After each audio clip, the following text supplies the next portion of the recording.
आज हम लोग देखेंगे कि ईथर जो रहता है, ईथर की जो अभिक्रियाएं रहती हैं पेपर में पूछी जाती हैं, लगभग 5 नंबर के मिक्स पूछे जाते हैं। पहले हमें ईथर का पता होना चाहिए और एल्कोहल के हमने पहले भी कर चुके हैं, ठीक है। अल्कोहल फिनॉल के कर चुके हैं, ईथर का हमारा बचा हुआ है, इसको हम लोग कंप्लीट करेंगे आज। तो डाई एथिल ईथर को फास्फोरस पेंटाक्लोराइड के साथ अभिक्रिया करवाना है। किसके साथ? फास्फोरस पेंटाक्लोराइड के साथ अभिक्रिया करवानी है। किसकी? डाई एथिल ईथर की। अच्छा, डाई एथिल ईथर होता क्या है? डाई एथिल ईथर होता है CH3CH2 और ऑक्सीजन, उसके बाद CH2CH3, इसको बोलते हैं डाई एथिल ईथर। आपने आईपीएससी में देखा होगा, इसको क्या पढ़ते हैं? CH2CH3 को क्या पढ़ते हैं? इसको पढ़ते हैं एथिल। तो यहाँ पर 2 बार एथिल लगा हुआ है, तो डाई एथिल ईथर, ठीक है। तो ये डाई एथिल ईथर हमारा हो गया। अच्छा, डाई एथिल ईथर के किसके साथ हम लोग अभिक्रिया करवानी है? फास्फोरस पेंटाक्लोराइड के साथ। फास्फोरस पेंटाक्लोराइड क्या होता है? PCl5, ठीक है। तो हमें डाई एथिल ईथर का फार्मूला पता चल गया, फास्फोरस पेंटाक्लोराइड का पता चल गया। दोनों पता होने के बाद अब हम लोग इसकी अभिक्रिया करवा लेते हैं। तो यहाँ पर क्या लिखेंगे? डाई एथिल ईथर लिखेंगे, C2H5। इसको भी डाई एथिल ईथर में लिया जाता है और ऑक्सीजन C2H5। ये एक और फार्मूला, मतलब आपको डाई एथिल ईथर के दोनों पता चल गए हैं। अब किसके साथ करवानी है? फास्फोरस पेंटाक्लोराइड के साथ। फास्फोरस पेंटाक्लोराइड मतलब फास्फोरस, पेंटा मतलब 5, क्लोराइड मतलब क्लोरीन, ठीक है। फास्फोरस पेंटाक्लोराइड के साथ अब क्रिया करवानी है। अब बताना है इसमें क्या क्या बनेगा। पहली बात तो हमारे पास क्या है? 2 एथिल हैं। ये क्या करेंगे? ये बना लेंगे C2H5Cl। क्या बना लेंगे? C2H5Cl बना लेंगे। उसके बाद हमारे पास फास्फोरस 1 है, ऑक्सीजन 1 है और Cl3 बना लेगा। इसको बोलेंगे फास्फोरस ऑक्सीक्लोराइड। नाम नोट कर लीजिएगा, ठीक है, क्योंकि जब तक नाम आप बार बार सुनेंगे नहीं, पढ़ेंगे नहीं, तब तक आपको पता नहीं चलेगा। अब अच्छा, एक चीज़ बताओ, इतना आपको पता चल गया, इतना पता होने के बाद क्या ये समीकरण संतुलित हैं? अभी तो समीकरण संतुलित नहीं है, क्योंकि यहाँ पर कार्बन की बात करें, 2 कार्बन यहाँ पर हैं, 2 कार्बन यहाँ पर, 2 2 4 हो गए। और यहाँ की बात करें, यहाँ कितने हैं? यहाँ पर तो केवल ही 2 हैं। तो यहाँ पर आगे से गुणा करवा लेंगे, कितने हो जाएंगे? 2 दूनी 4 हो जाएंगे। उसके बाद अच्छा, हाइड्रोजन की बात करेंगे। हाइड्रोजन हमारे पास कितने हैं? हाइड्रोजन हमारे पास है 5, और 5 कितने हो जाएंगे? 10। यहाँ पर बात करेंगे, हाइड्रोजन हमारे 5 की मल्टीप्लाई 2 से कर देंगे, कितने हो जाएंगे? 10। मतलब हाइड्रोजन दोनों और हमारे बिल्कुल बराबर हो गए। हाइड्रोजन बराबर होने के बाद देखेंगे हमारे पास और क्या क्या है? ऑक्सीजन है। ऑक्सीजन कितना? 1। ऑक्सीजन यहाँ पर 1 हमने ले लिया, ऑक्सीजन भी हमारा बराबर हो चुका है। ऑक्सीजन बराबर करने के बाद देखते हैं हमारे पास बचा क्या? फास्फोरस। फास्फोरस हमारे पास कितना है? 1, और यहाँ पर भी 1 है, ठीक है। क्रम से लेकर जाना, ये नहीं कि पहले कार्बन देखा फिर फास्फोरस क्लोरीन देखा, ऐसे आपकी अभिक्रिया गलत होने के चांसेस बढ़ जाते हैं। अब यहाँ पर देखेंगे क्लोरीन। क्लोरीन कितने हैं? 5 हैं, और यहाँ पर काउंट करेंगे क्लोरीन कितने हो गए? 2 ये यूज हो गए और 3 ये शेष बचे थे, इनको दोनों को ऐड कर देंगे, 5 हमको क्लोरीन प्राप्त हो जाएंगे, ठीक है। इतना आप लोग समझ गए होंगे, इसको नोट कर लीजिएगा। चलते हैं अगली अभिक्रिया की ओर। अगला देखते हैं, अगला हमारा क्या दिया हुआ है। अगला दिया हुआ है, शांत रहो, अगला हमारा क्या दिया हुआ है? अगला दिया हुआ है ईथर और हाइड्रो आयोडिक अम्ल मिलाए जाते हैं। अच्छा, ईथर को हाइड्रो आयोडिक अम्ल के साथ मिलाने पर हमको क्या प्राप्त होगा? पहले तो हमको ईथर पता होना चाहिए। ईथर में हमने अभी बताया हमारा क्या होता है? C2H5O, C2H5 क्या हो जाएगा? C2H5 ऑक्सीजन, उसके बाद C2H5 किसके साथ करवा रहा है? हाइड्रोजन आयोडाइड, मतलब HI के साथ। किसके साथ? HI के साथ। ये अभिक्रिया आपको करवानी है। तो हमको ईथर की किसके साथ? हाइड्रोजन आयोडाइड के साथ अभिक्रिया करवाएंगे। तो पहले क्या बनेगा? यहाँ पर देखेंगे 2 हमारे पास पार्ट है। एक क्या कर लेगा? एक बना लेगा क्या? C2H5OH। क्या बना लेगा? C2H5OH।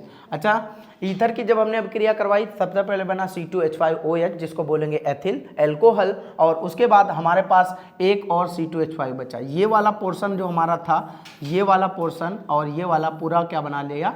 Ethyl alcohol. और उसके बाद यहाँ और इसकी बात करेंगे, ये दोनों आपस में ऐड हो जाएंगे, क्या बना लेंगे? ये लोग आपस में ऐड होकर बनाएंगे C2H5 और क्या? I।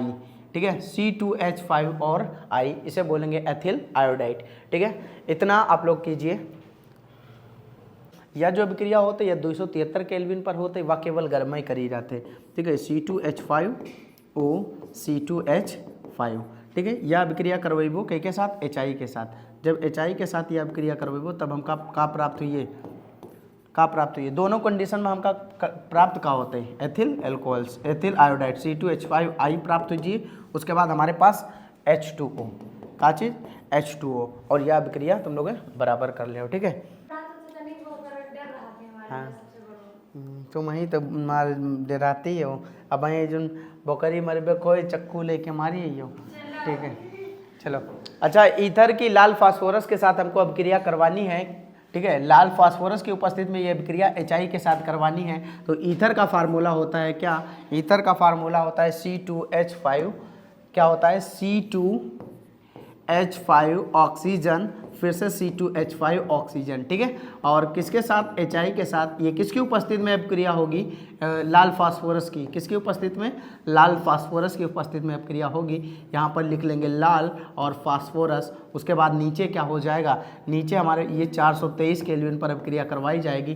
ठीक है, ये अभिक्रिया करवाने पर सबसे पहले हमारे पास क्या बनेगा, यहाँ पर ऑक्सीजन है और हाइड्रोजन है, निकल जाएगा जल। जल निकलने के बाद हम क्या करेंगे, जल निकलने के बाद हम देखेंगे यहाँ पर क्या है C2H5 C2H5, ये क्या बना लेगा C2H6 बना लेगा। ठीक है, इस अभिक्रिया में आप कोड ही याद कर लीजिए क्या करना है। यहाँ पर कितना यूज़ होगा, यहाँ पर यूज़ होगा कितना 12, और यहाँ पर कितना यूज़ होगा 21। ठीक है, चाहे ऐसे कर लो, चाहे आप अभिकारक और उत्पाद के परमाणुओं की संख्या देख सकते हो। अगर समान है ठीक है, नहीं है तो समान कर लेना। ठीक है, इस तरीके से आप लोग इसको कर सकते हो। चलते हैं अगली अभिक्रिया की ओर। अगली अभिक्रिया हमारी कुछ इस कदर है। डाई एथिल ईथर, अंधेरे में क्लोरीन के साथ अभिक्रिया करवानी है। क्वेश्चन हमारा क्या है, डाई एथिल ईथर की अंधेरे में क्लोरीन के साथ अभिक्रिया कराते हैं, क्या होगा। ये अभिक्रिया आपकी 2 चरणों में संपन्न होने वाली है। ठीक है, एक चरण में ये संपन्न कर लेंगे, उसके बाद अल्फा हमको प्राप्त होगा, फिर उसके बाद में दूसरी बार संपन्न करेंगे, अल्फा डैश हमको प्राप्त हो जाएगा। ठीक है, तो यहाँ पर क्या होगा CH3, क्या हो जाएगा CH3 CH2 oxygen CH2 CH3, ये भी डाइएथिल ईथर ही होता है।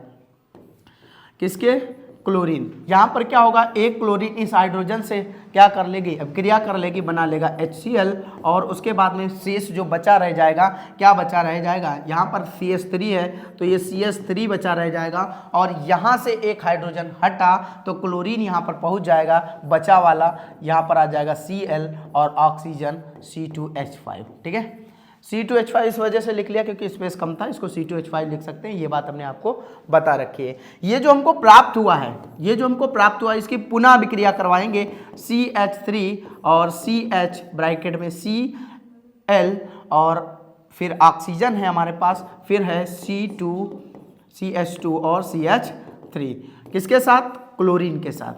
ठीक है, तब इसके साथ अभिक्रिया करवाएंगे। इस बार क्या करेगा, ये वाला इससे एक हाइड्रोजन ले लेगा, बना लेगा क्या HCl निकल जाएगा, और क्लोरीन यहाँ पर भी एक आ जाएगा। ठीक है, ये हो जाएगा CH3 CHCl और ऑक्सीजन, फिर क्या हो जाएगा यहाँ पर Cl, और ब्रैकेट में इसको कर लेंगे, यहाँ पर बचेगा, 1 मिनट इसको आगे बढ़ा देते हैं HCl को, ये हो जाएगा HCl, ये हो गया हमारा CH3 CHCl, ये ऑक्सीजन जो हमारा था इसको नोट कर लिया, और यहाँ पर जो शेष क्लोरीन बचा था उसको यहाँ पर लिख लिया। अब यहाँ से एक हाइड्रोजन गया तो बचेगा CH और सिंगल बॉन्ड CH3। ये अभिक्रिया हमारी यहाँ पर संपन्न होती है। ये 2 चरणों में अभिक्रिया आपको करनी होगी। ठीक है, पेपर में अगर आता है।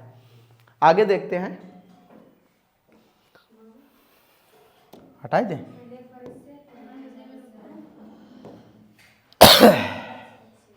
ऐसे बिल्कुल क्लियर दिखाई पड़ते हैं।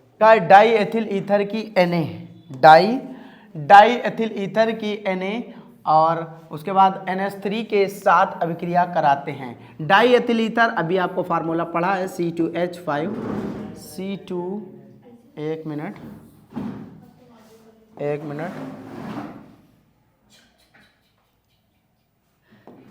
हाँ, तो डाई एथिल ईथर की बात करेंगे तो डाई एथिल ईथर का है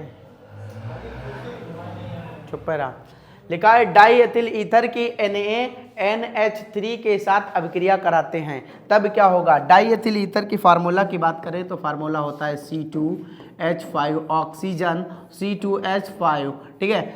और उसके बाद किसके साथ NaNH3 इसकी उपस्थिति में अभिक्रिया करवाएंगे और यहाँ पर आपको ये नहीं बताएगा इसमें हाइड्रोजन लिया जाएगा, ठीक है। इसी तरीके से अभिक्रिया आपको पेपर में देखने को मिलेंगी और आपको अगर फार्मूला पता होगा तभी आप लोग करवाएंगे, ठीक है।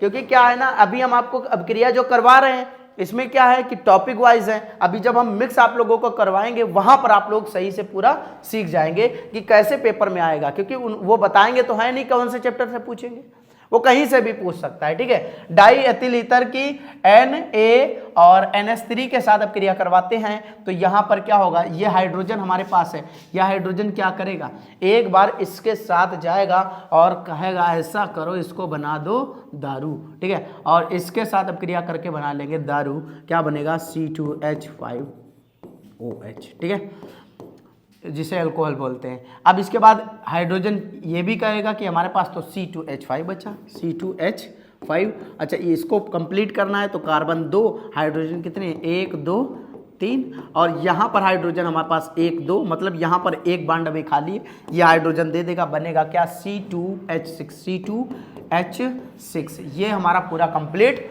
हो जाएगा। आज हम लोगों ने पूरा कंप्लीट कर लिया है। इसके जो 2 वीडियो पड़े हुए हैं वो पिछली क्लास में आप लोग जाकर देख सकते हैं, ठीक है। इसी तरीके से आप लोगों को तैयारी करनी है ताकि आपके बढ़िया रिजल्ट में नंबर